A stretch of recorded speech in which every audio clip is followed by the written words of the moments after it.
Oke, Assalamualaikum warahmatullahi wabarakatuh.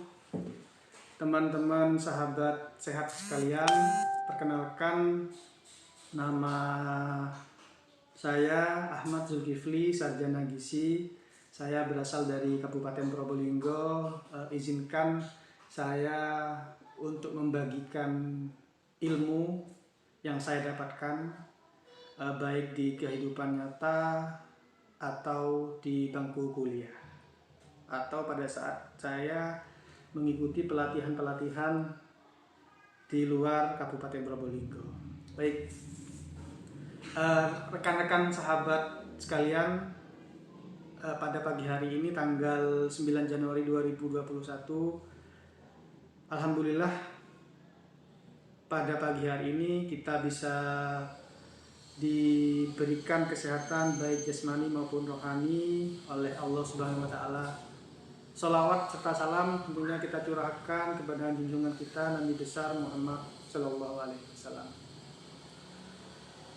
Baik, rekan-rekan sahabat sehat semuanya dimanapun berada, pada pagi hari ini agenda kami adalah seminar online Tubuh Kembang Balita yang disiarkan live di Instagram Omah Gizi dan Facebooknya di Zulkifli 0909. Harapannya adalah seminar online pada kali ini memberikan hal yang positif untuk teman-teman semuanya, terutama pada ibu balita, terutama pada ibu yang mempunyai balita gizi kurang dan lain-lainnya. Baik teman-teman, saya lanjut ke seminarnya ya. Yang kita hadapi pada pagi hari ini adalah seminar online tumbuh kembang balita.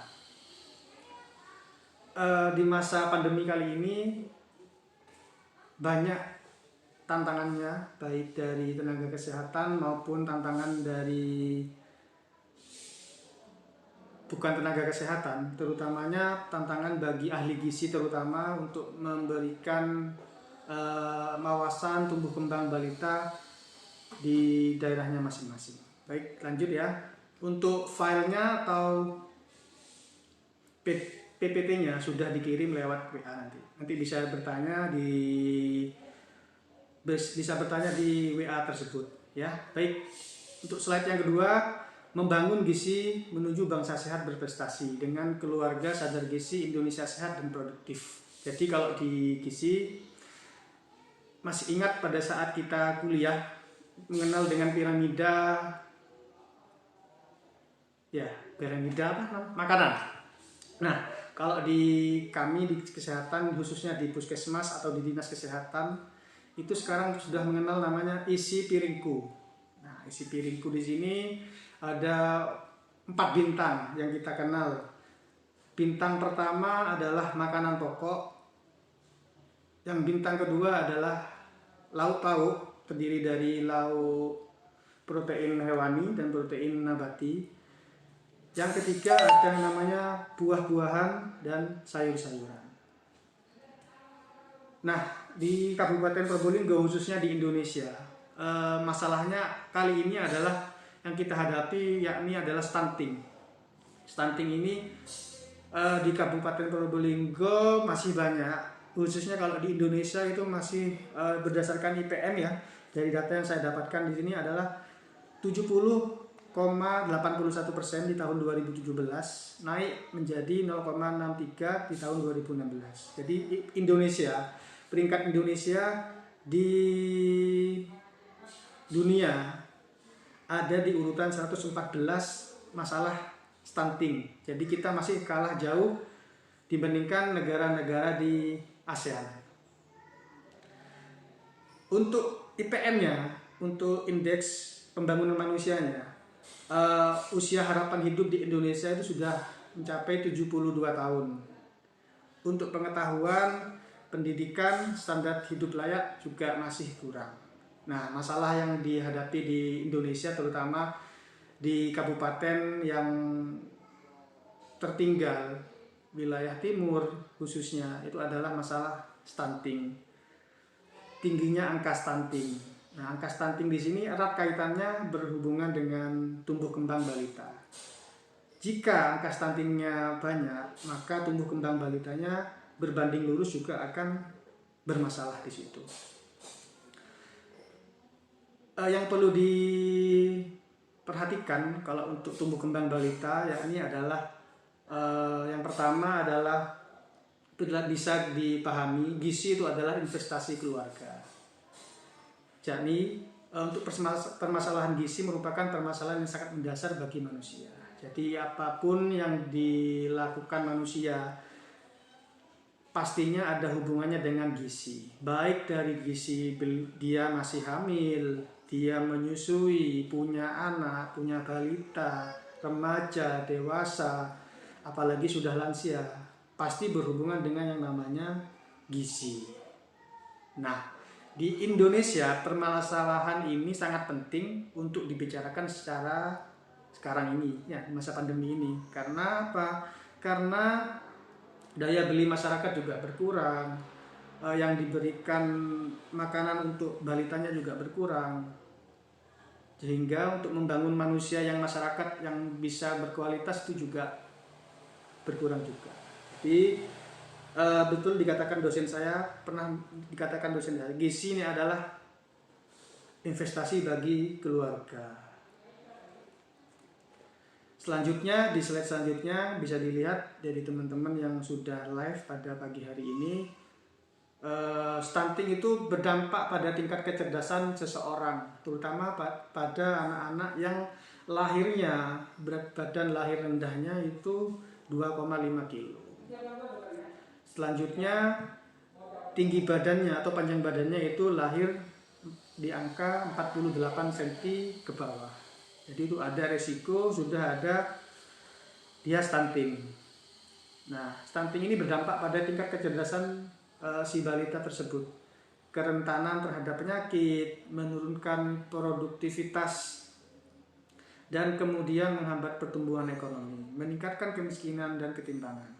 Nah, bisa dilihat di slide perbandingan antara sel-sel otak pada anak yang normal dan anak yang stunting.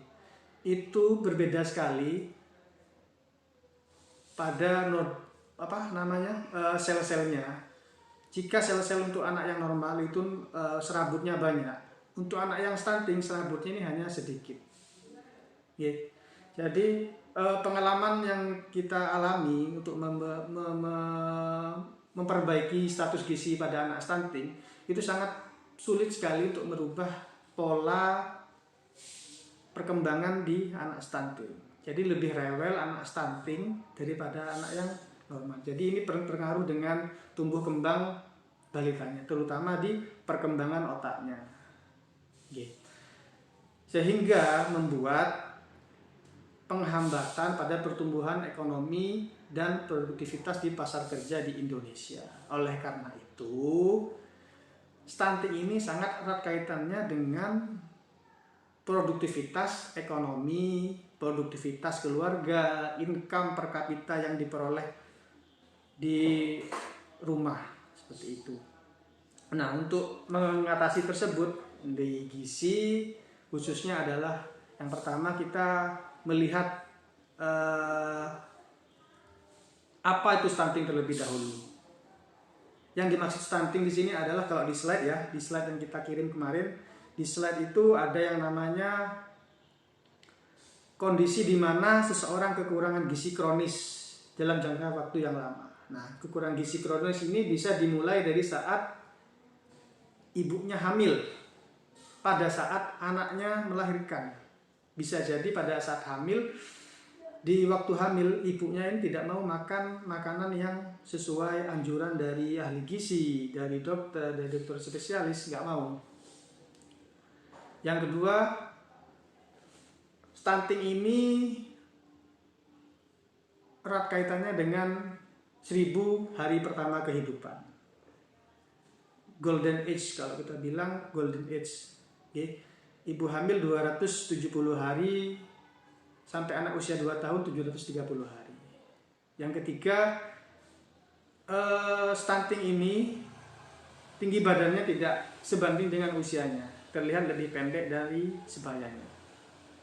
Jadi bisa diamati kalau anak stunting ini atau pendek ini, kekurangan gizinya itu bukan akut, tapi kronis dalam jangka waktu yang lama. Yang kedua, erat kaitannya dengan 1000 hari pertama kehidupan di waktu ibu hamil 270 hari, dan di anak usia 2 tahun di 730 hari. Jadi mengakibatkan tinggi badannya tidak sesuai dengan tinggi badan pada orang sebayanya. Seperti itu. Nah, itu bisa dilihat di slide nih. Kalau sudah dapat slide-nya bisa nanti, belum dapat slide-nya nanti bisa lihat di slide kami, nanti kami hubungkan. Nah, jadi kalau ingin mengetahui anak kita stunting atau enggak, pertumbuhan anak kita sudah normal atau tidak, itu bisa dilihat melalui aplikasi yang namanya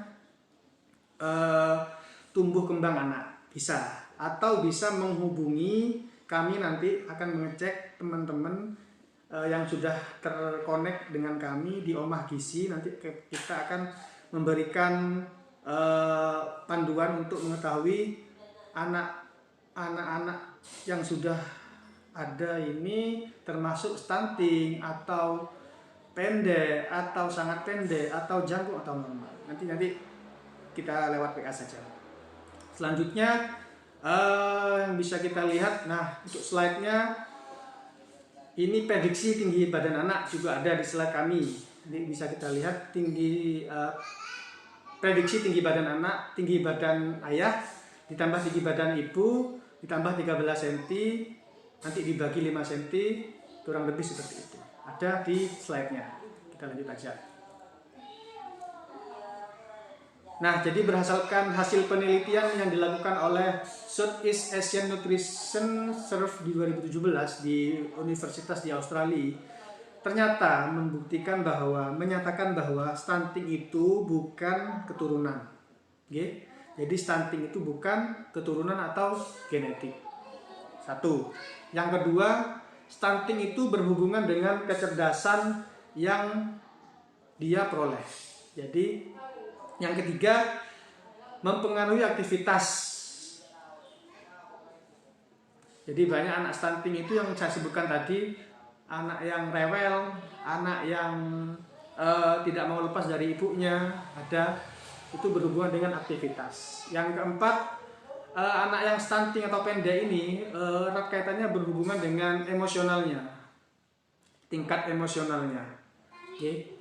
Selanjutnya, anak yang stunting berdasarkan hasil penelitian di 2017 itu mempunyai badan yang resiko gemuk. Jadi ada risiko gemuk. Yang pertama, stunting bukan faktor keturunan. Stunting berhubungan dengan kecerdasan. Stunting mempengaruhi aktivitas anak tersebut sehingga mengakibatkan anak tersebut badannya atau fisiknya menjadi gemuk. Dan yang terakhir adalah berkaitan dengan emosional. Selanjutnya, untuk tumbuh kembang pada anak jangka panjangnya adalah nanti berhubungan dengan proses anak ini akan mengakibatkan perawakan yang pendek, terus kerusakan struktur dan fungsi gangguan di otaknya. Jadi mengakibatkan gangguan tumbuh kembang jangka panjang yang kronis tadi, termasuk kognitif yang juga permanen. Jadi anak yang stunting ruginya itu di tumbuh kembang yang jangka panjang. Yang kedua, berhubungan dengan gangguan kognitif yang juga akan menjadi permanen. Tuh, di tumbuh kembang anak stunting. Jadi untuk anak stunting bisa diputus ya, bisa diputus mata rantainya kalau menurut saya sendiri. Menurut kami diputus di usia anak yang masih calon pengantin, catin, atau bisa diputus di mata rantai pada saat calon pengantin tersebut sudah menikah dan hamil. Jadi optimalkan di 1100 HPK. 100 hari di masa calon pengantin, 270 hari di masa hamil, 730 hari di masa anak usia 0 sampai 2 tahun. Seperti itu. Untuk penyebabnya bisa dilihat di slide, penyebab dan akibatnya juga banyak di anak neonat 2 tahun. Terus di anak usia dewasa juga produktivitasnya kurang. Di masa puber juga dengan permasalahan dengan lain-lainnya seperti itu. Nah, di Indonesia khususnya pernah mendengar yang namanya bonus demografi. Nah, Indonesia ini mempunyai kelebihan sekarang di tahun 2030, yakni demographic dividend di 2030. Jadi yang masih muda-muda sekarang nanti akan menjadi pemimpin di tahun 2030. Orangnya masih muda-muda semua nanti 2030. Oke. Dalam masa ini proporsi penduduk usia produktif mencapai puncaknya, sehingga memberikan peluang untuk memberikan bonus demografi berupa pertumbuhan ekonomi. Nah, di sini pertumbuhan ekonomi ini erat kaitannya nanti bisa pada produktivitas kerjanya, pada cekatannya. Nah, untuk mempersiapkan itu kita siapkan mulai dari sekarang, terutama pada fokus pada tumbuh kembang balitanya. Yang selanjutnya, penduduk usia produktif ke depan menjadi kunci bagi pembangunan bangsa. Jadi bisa dikategorikan kalau masalah gizi ini tidak langsung bisa kita selesaikan dengan kunci adalah masa kritis, masa-masa yang tadi saya sebutkan 1100 HPK itu harus dioptimalkan semaksimal mungkin. Nah, pentingnya 1000 hari pertama kehidupan ini adalah anak pendek nanti menjadi kesehatannya menurun, kualitas sumber dayanya manusianya juga menjadi rendah.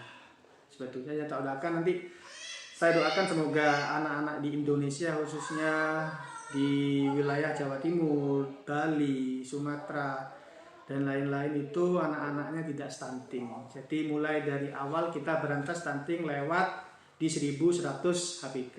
Di calon pengantin, ibu hamil, sampai anak 0 sampai 2 tahun. Jadi masih bisa kita picu, ya, bisa kejar. Nah, berdasarkan hasil penelitian Amerika Serikat di Dinas Kesehatan di Amerika Serikat sana yang 2015, stunting pada anak penanganan harus sejak dini. Betul yang saya katakan tadi, harus sejak dini di 1000 hari pertama kehidupan. Di 1000 hari pertama kehidupan panjang optimalkan di makanan-makanan yang tinggi gizi. Ya, nanti saya sebutkan tinggi gizi itu apa, seperti itu. Nah, yang pertama untuk penanganan anak yang pendek atau ingin mencegah yang namanya stunting atau pendek, yang pertama mengkonsumsilah tinggi zinc, tinggi mineral zinc. Apa tinggi mineral zinc di sini? Contohnya adalah banyak di protein hewani yang ada di sekitar kita. Contohnya yang paling gampang adalah ikan. Ikan yang bagaimana, Pak? Ikan yang berwarna, kalau di kami ikan yang berwarna merah. Kalau yang ada di luaran ikan salmon. Jadi ikan yang berwarna merah atau ikan salmon. Yang kedua berasal dari produk susu. Kalau anaknya tidak bisa menerima produk-produk susu atau intoleran di laktos, bisa mengkonsumsi di susu kedelai. Yang selanjutnya telur. Selanjutnya telur apa yang bagus? Ya bolehlah kita bilang telur dari ayam kampung, atau bisa dari telur yang dari ayam petelur. Seperti itu. Selanjutnya ada yang namanya daging. Nah, kalau daging di sini yang kami sarankan adalah daging yang warna merah khususnya. Itu bagus sekali. Selanjutnya, makanan apa yang juga mengandung tinggi zinc? Terutama itu dari makanan yang dari jenis kerang-kerangan. Nah, jadi jenis kerang-kerangan di sini harus pintar dalam pengolahan makanannya. Kenapa? Karena di laut sana sudah banyak tercemar dari merkurinya. Jadi untuk merkurinya tadi harus pintar-pintar, ibu-ibu balita harus pintar mengolahnya. Nah, jadi sekarang harus ditanamkan dari sejak hamil, sejak catin, sejak hamil sampai anaknya usia 2 tahun harus dimaksimalkan di konsumsi tinggi zincnya tadi. Kalau mau mengingat ada 3. Kalau saya biasanya dari 3 ini ya, atika, ati, telur, ikan. Paling gampang, ati, telur, ikan. Selanjutnya harus dimaksimalkan di aktivitas olahraganya, atau bisa kita ambil contoh aktivitas olahraganya ini adalah melompat untuk sarana bermainnya. Jadi ada 2, yang pertama adalah konsumsi tinggi zinc. Kalau tidak bisa mengkonsumsi tinggi zinc, bisa memakai yang namanya suplemen atau sirup zinc, ya, sirup zinc.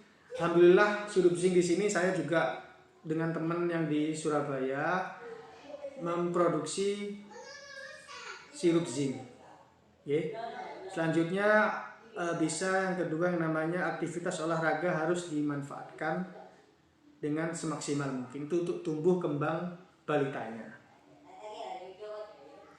Ini ada pertanyaan, selain salmon apa ikan yang biasa dijumpai di Probolinggo, bukan di TV, bukan ataupun lainnya. Jadi untuk menjawab Mas Hanif, ikan yang bagus di daerah Probolinggo, khususnya di daerah Pantai Pantura, itu ikan yang warna merah. Yang nomor 2 ikan tongkol, seperti itu. Sudah Mas ya, sudah dijawab ya. Yang di Facebook, juga yang dari Instagram ini ada, yang dari WA ya, Instagram bertanya sirup zinc. Nah, sirup zinc ini ada, nanti kami kasih infonya terkait dengan info sirup zinc yang kami produksi. Nah, nih. Jadi ada penelitian dari Sinet tadi ya, dari Australia. Stunting pada anak, penanganan harus sejak dini. Tadi sejak dini, sejak catin, mau catin, terus pada saat hamil harus dimaksimalkan, terus pada saat anak usianya 0 sampai 2 tahun juga harus dimaksimalkan. Nah, lebih bagus lagi adalah kombinasi dari suplementasi, nutrisi, dan stimulasi. Ya, jadi ada suplementasi dari sirup zinc tadi. Kalau tidak bisa makan dari makanan yang protein hewani, bisa digantikan dengan sirup zinc. Yang kedua harus dengan pakai namanya stimulasi. Stimulasi di sini harus mengajarkan dengan perkembangan si anak tersebut. Seperti itu, okay? Nah, cara paling efektif untuk meningkatkan perkembangan pada 24 bulan, ini kombinasinya harus cocok antara suplementasi dan antara stimulasi. Jadi ada faktor triggernya, faktor pengangkatnya. Di saat nutrisinya anak-anak nggak mau makan, itu bisa diberikan sirup zinc dengan stimulasi karena anaknya suka beraktivitas yang tinggi. Selanjutnya dampak positif pemberian stimulasi dan aktivitas fisik pada anak stunting nantinya akan berdampak panjang sampai anak usia tersebut mencapai 18 tahun. Jadi diberikan stimulasi, diberikan nutrisi, itu nanti akan berjangka panjang di anak yang usia sampai 18 tahun. Jadi nggak usah khawatir, nanti kalau sudah anaknya mau makan protein hewani, terus mau minum sirup zinc, aktivitasnya juga tinggi, ini nanti akan berdampak jangka panjang hingga anak usianya 18 tahun ke atas. Nah, jadi masalah yang di Indonesia di sini memang paling banyak ya, khususnya yakni adalah masalah kurus, obesitas dan stunting. Jadi masalah tumbuh kembang balita ini menurut kami sendiri ya, itu antara ketidakseimbangan antara yang dibutuhkan sama yang dikonsumsi. Jadi kalau masalah yang kurus berarti tidak seimbang antara yang dimakan atau yang dikonsumsi dengan yang dibutuhkan. Lebih banyak yang dibutuhkan daripada yang dikonsumsi. Jadi mengakibatkan balita kurus. Begitu juga dengan obesitas dan stunting. Jadi kalau yang untuk stunting tadi kami sarankan tadi stimulasi pakai makanan tadi, kalau bisa makanan pakai stimulasi dari suplementasi dan aktivitas seperti itu, oke? Jadi ketidakseimbangan itu dikarenakan pola asuh gizi anak. Jadi kalau menurut kami pertimbangan yang kita ambil karena kita mau mengadakan seminar online adalah pola asuh gizi anaknya, pola asuh gizi dari ibunya. Cara memberikan makannya ibu ini masih kebanyakan yang tidak memadai. Jadi memahami kebutuhan makan anak dan bagaimana cara memenuhinya itu kuncinya. Jadi kuncinya yang pertama adalah bagaimana caranya sesuap nasi, satu piring nasi ini masuk ke dalam mulut anak sehingga bisa diproses dan lain-lain sebagainya. Yang kedua, bagaimana caranya anak ini memenuhi kebutuhan yang dibutuhkan anak tersebut. Setiap anak berbeda-beda untuk kebutuhan gizinya, baik kebutuhan protein, kebutuhan lemak, kebutuhan karbohidrat, itu berbeda-beda untuk kebutuhan yang dibutuhkan oleh anak tersebut. Jadi nanti bisa di WA, bisa kita konsultasi kembali kebutuhan anaknya berapa, ingin mencapai tinggi seperti apa, itu nanti bisa. Oke. Selanjutnya yang perlu dilakukan pada saat kita mempunyai tumbuh kembang balita untuk anak. Yang pertama adalah jangan sampai lupa makannya itu harus beraneka ragam makanan. Jadi kalau di gizi ada yang namanya slogan swasta harena. Swasta harena di sini dimaksud adalah sehat melalui makanan. Sehat melalui makanan di sini mengkonsumsi beraneka ragam makanan. Yang kedua, jangan lupa dengan PHBS-nya. Apalagi sekarang dalam masa pandemi, jangan lupa cuci tangannya. Selanjutnya, anak yang tumbuh kembang ingin optimal lagi berarti harus dimaksimalkan lagi di aktivitas fisiknya. Dan jangan lupa nanti dipantau berat badannya secara teratur, baik di posyandu, baik di rumah sendiri atau yang lain-lain itu timbangnya. Oke. Selanjutnya bisa dilihat di slide yang sudah saya bagikan. Dalam kalau di orang Indonesia itu kalau nggak makan nasi nggak kenyang, betul ya? Kalau nggak makan nasi nggak kenyang. Nah, jadi kita harus berubah lagi pola pikirnya untuk memberikan makanan pada anak, terutama pada balita. Yang pertama, anak itu biasanya bosan dengan makanan terutama nasi kelor dan seterusnya. Selanjutnya kita buat sarapan yang tinggi padat gizi.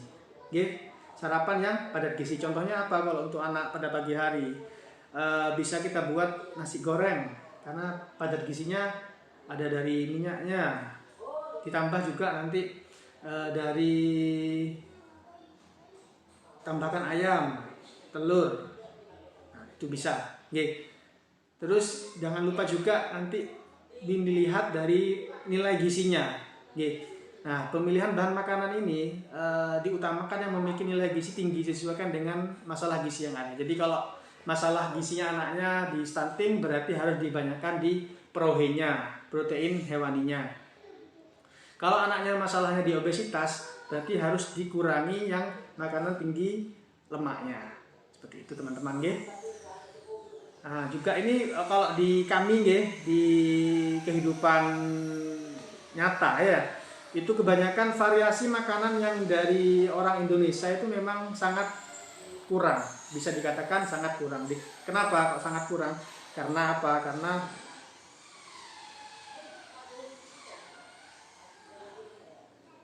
mohon maaf, ini ada masalah ya di Facebook. Ini nggak apa-apa, lanjut aja. Dan selanjutnya nanti ada di konsistensi makanan. Nggih. Maaf sebentar.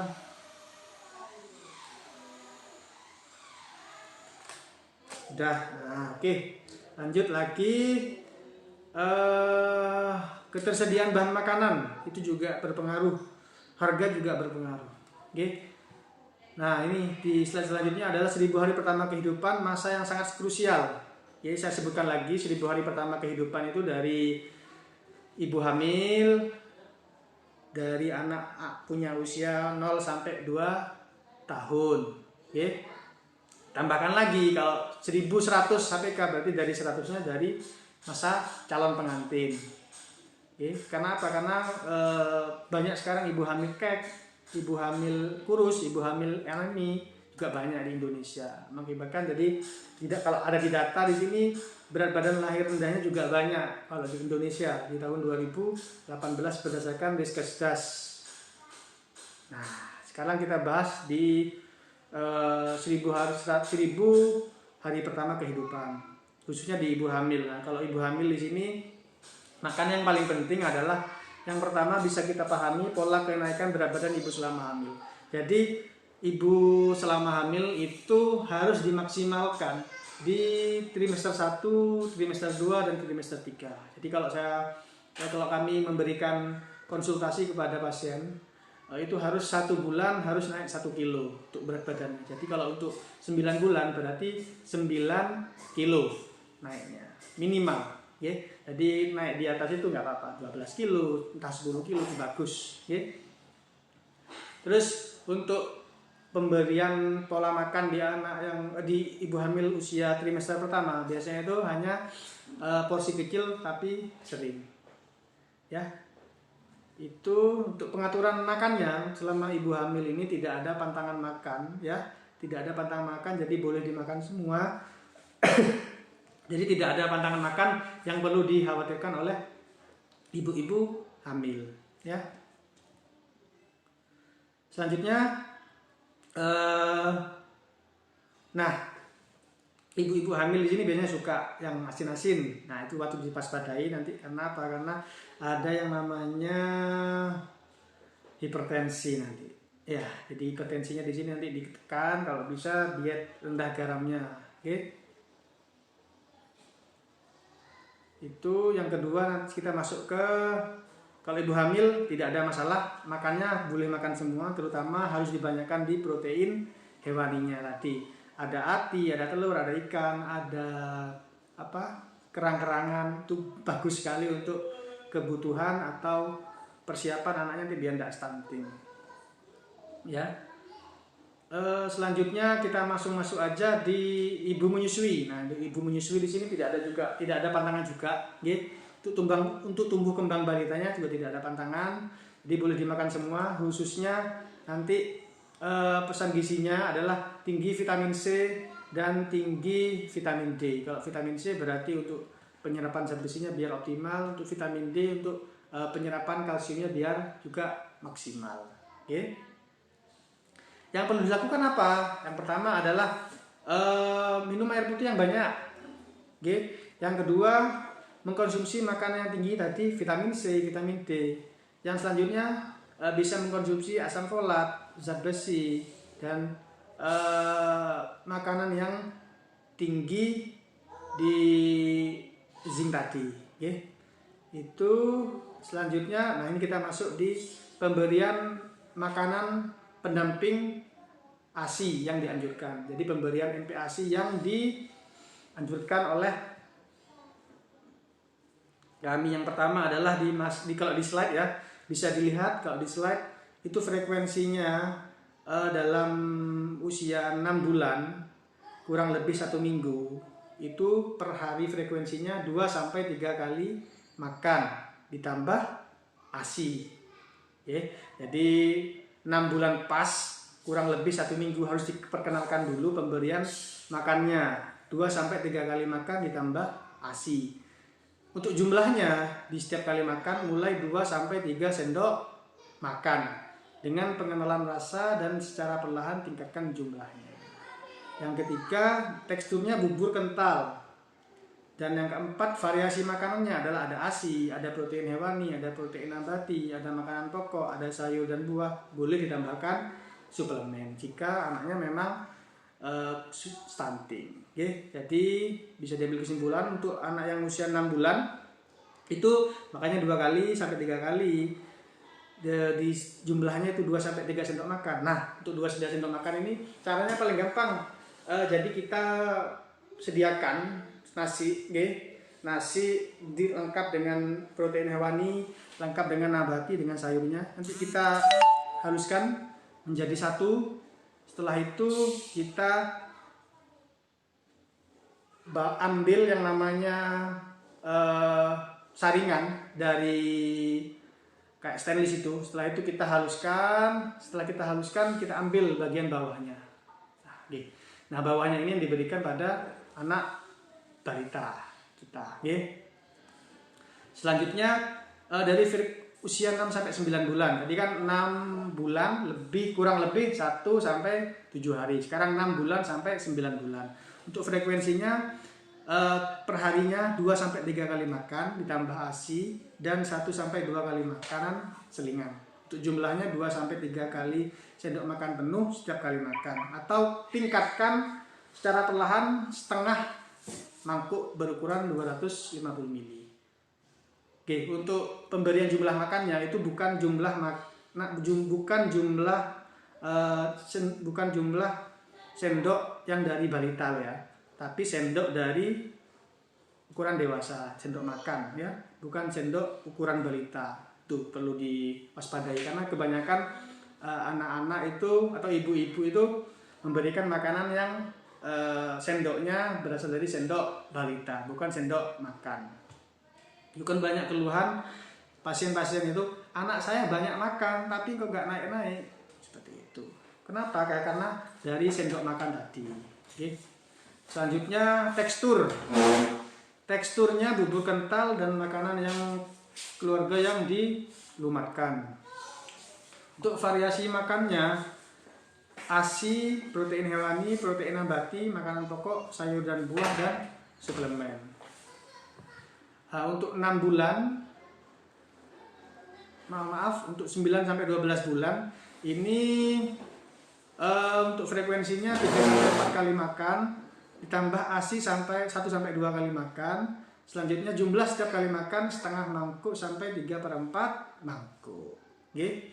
Untuk teksturnya tadi sudah bisa ditingkatkan. Tadi yang pertama bubur kental, yang keduanya 9 sampai 12 bisa diberikan bubur kental juga, ditingkatkan menjadi dicacah atau dicincang. Dicacah atau dicincang. Untuk variasi makannya ASI, protein hewani, protein nabati, makanan pokok, sayur dan buah tambah suplemen sama. Terus untuk frekuensi anak yang 12 sampai 24 bulan, 3 sampai 4 kali makan ditambah ASI, 1 sampai 2 kali makanan selingan. Selanjutnya bisa diberikan jumlahnya 3/4 sampai 1 mangkuk berukuran 250 ml dengan tekstur makanan dengan foto yang kecil dapat dipegang. Jadi sudah hampir sama dengan makanan dewasa. Kalau untuk variasi makanan boleh nanti diberikan ASI, protein hewani, protein nabati, makanan pokok, sayur dan buah, suplemen atau sirup zinc.